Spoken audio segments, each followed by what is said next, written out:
You're listening to Release Your Resistance with Bex Beltran, episode 122.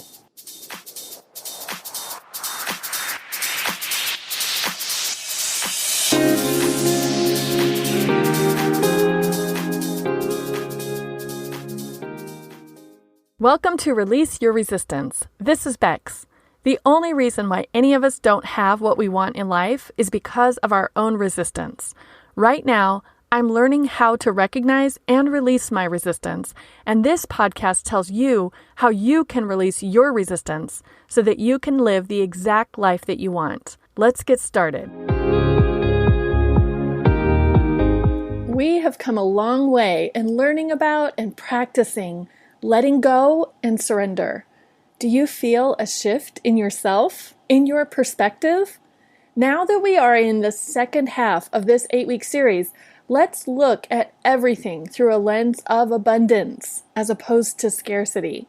Remember, you can start at the first session of this series at bexb.org/letgo, Letgo, or just scroll through the episodes in your podcast player until you see episode 116, and that was posted on January 6th. But back to today's topic, looking at everything through a lens of abundance is easier said than done. It all sounds lovely when we think about it theoretically. Everyone can listen to a podcast and think, oh, that's a nice idea. But what happens and what do you do when you are living your life in the day-to-day and something happens? What happens when you face a test or challenge, or when what you decided that you wanted to do doesn't work out the way that you thought it would? Do you just drop everything and hide and call it letting go? Do you surrender like you're giving up and admitting defeat? This week, let's uncover what it takes to pass tests and stick with experiments along our letting go journey. There are 3 main ingredients: wholeness, trust, and learning. Wholeness is when we appreciate our worth, our wholeness, as in nothing is missing, nothing is broken. We are and have everything we need to survive and thrive. And let's just talk about you for a minute. You are 100% worthy and whole. You always have been since birth. Arriving and being on this planet means that you have met the price of admission. You are not more or less worthy or deserving than anyone else on this planet. You are a whole human and nothing is missing. Consider yourself on a journey or a path you are following as you live your life. We've all heard the expression, it's the journey, not the destination. So, as we are following along on this journey or path, we have an idea of who we are. We know what we want, or at least our inner wisdom does, and it also knows why we want. Our who, what, and why can be thought of as our purpose and guiding values. What we don't know is how we will get there on this path. We don't know when we will get there, and we don't know where specifically the path will lead. So on this path, we can feel whole, as in we have everything we need and nothing is missing. If we are on this journey feeling like we are missing something, then maybe we would be looking to fill a hole, H-O-L-E, or close a gap. So do you hear the difference there between feeling whole, W-H-O-L-E, and filling a hole, H-O-L-E? We might be thinking there is something missing in us. Thinking something is missing or deficient creates fear.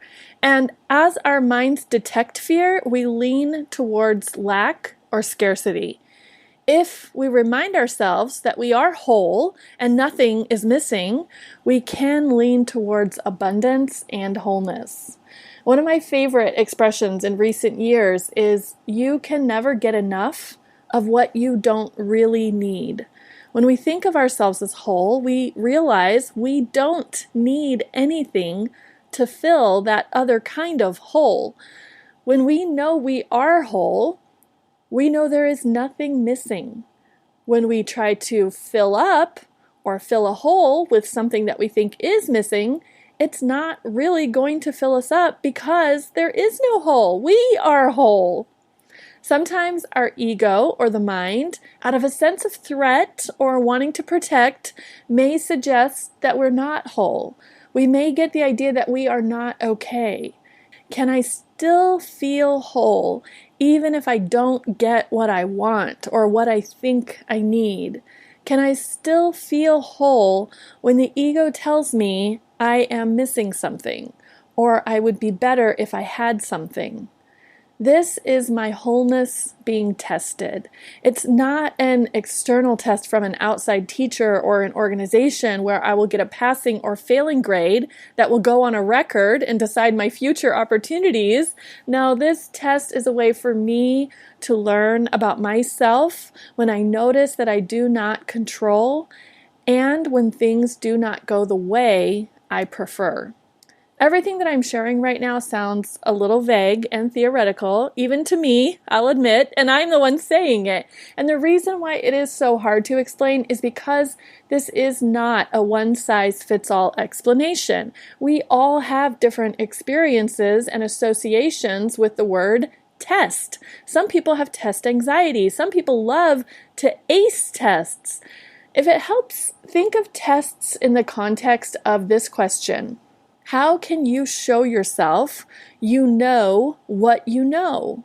How do you prove to yourself that you have a skill that you need? By testing yourself. Whenever we build or create anything, whether it be a recipe or a software automation, once we get to a certain point, we will say, hey, let's test it. Then we apply stress or pressure or a problem or a simulation, or we take a bite. We check out whatever we just created to see if it works, if it can pass the test. If it doesn't pass the test, we don't quit or give up. We figure out why and we make adjustments and then we test again. If it does pass the test, we trust and we keep creating and building. We keep going on our journey. That was an example in theory. In reality, we trust ourselves and life. Last week, I was explaining the 3 stages of surrender, and I offered you the memory device of using the 6 W questions: who, what, why, where, when, and how. This week, we can continue to think about those questions as we notice and consider tests and experiments as we trust. We may not want to think of those 6 W questions in terms of what is and what is not my business, like I mentioned last week, but instead you could say, what do I trust and what can't I know?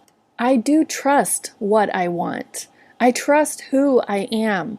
I trust why I want what I want, if it is coming from my inner wisdom and not my ego.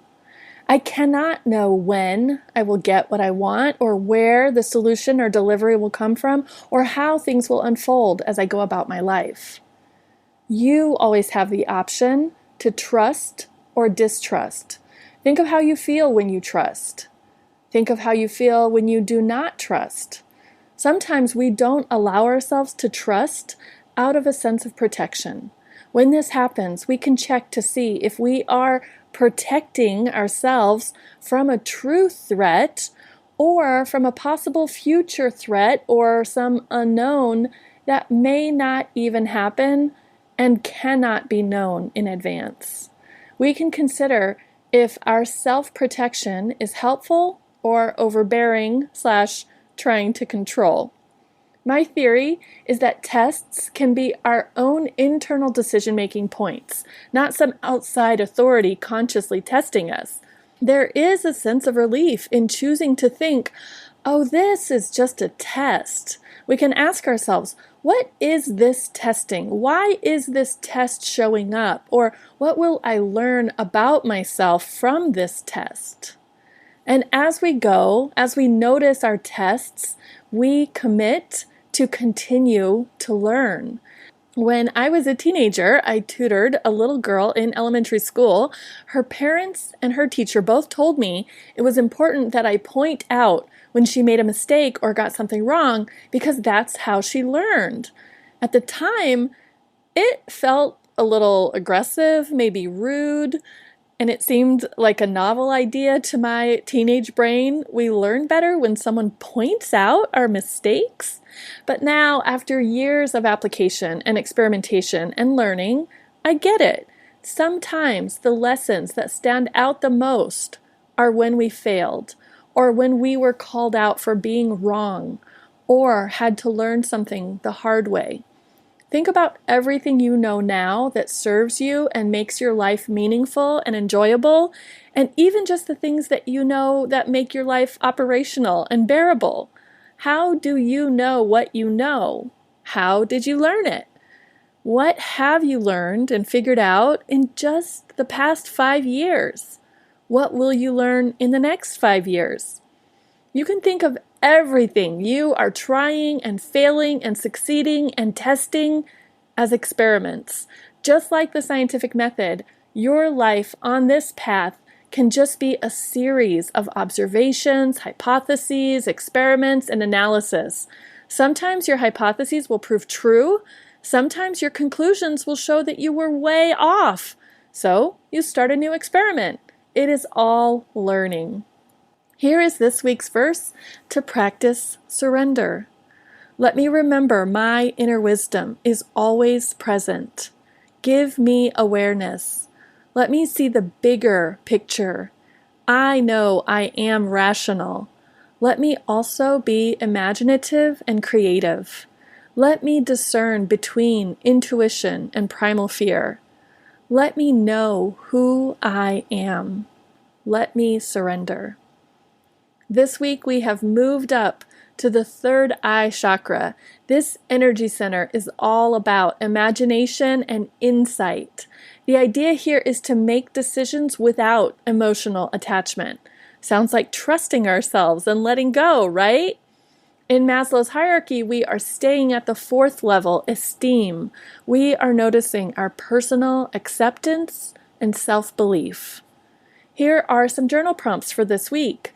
What signs or nudges from my intuition have I followed in the past? What does my instinct feel or sound like? How about my intuition? How can I shine my light without restriction? The final session of this series will be next week. We will be noticing how we can make this an ongoing practice, and we will be appreciating and celebrating how we have transformed. Let me know about your transformation by sending me an email at hi@bexby.org, or you can leave a comment in the show notes for this episode at bexby.org/tests, TESTS. There are 2 opportunities for us to connect in the next 2 weeks. This coming Tuesday, on the 21st of February, 2023, join me for a workshop and discussion about abundance and scarcity. We will be meeting both online and in person in Gilbert, Arizona. You can find all the details and how you can join at bexby.org/let's meet. Then the following Wednesday, on the 1st of March, we are starting a 60-day experiment of doing a self-awareness exercise each day. I started this experiment by myself back in November, and I loved the results. I immediately knew I wanted to share this with you too. So now we can all do these daily exercises on our own together, and I will explain everything and demonstrate the exercise on March 1st. And then we will celebrate our new extended awareness at the end of 60 days. So go to bexby.org/let's meet to get the details for both the Abundance Workshop and the 60 Days of Self-Awareness. Thank you for listening today. I will talk with you next week, or maybe I'll see you on Tuesday for the Abundance Workshop. You know what I'm really good at? Asking questions, then listening to the answer and redirecting you if you didn't answer. then showing you your thoughts from how you answered. That is part of what coaching with me is like. I don't have an agenda for you. I don't think I know better than you. I do believe in you and your capacity. If you tell me what you want for yourself, I believe it.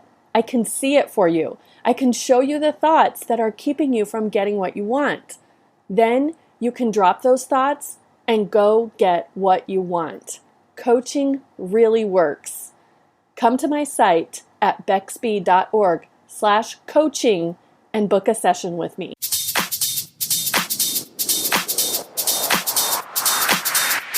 This has been Release Your Resistance. Thank you for listening. If you like this podcast, make sure you're subscribed and leave a review on Apple Podcasts. Also, think about someone who you know who would love this episode and share it with them. There should be a share button on your app if you're listening to this on your phone. If you'd like to continue this conversation one-on-one or in real time, come visit me on my site at bexby.org to see how we can work together.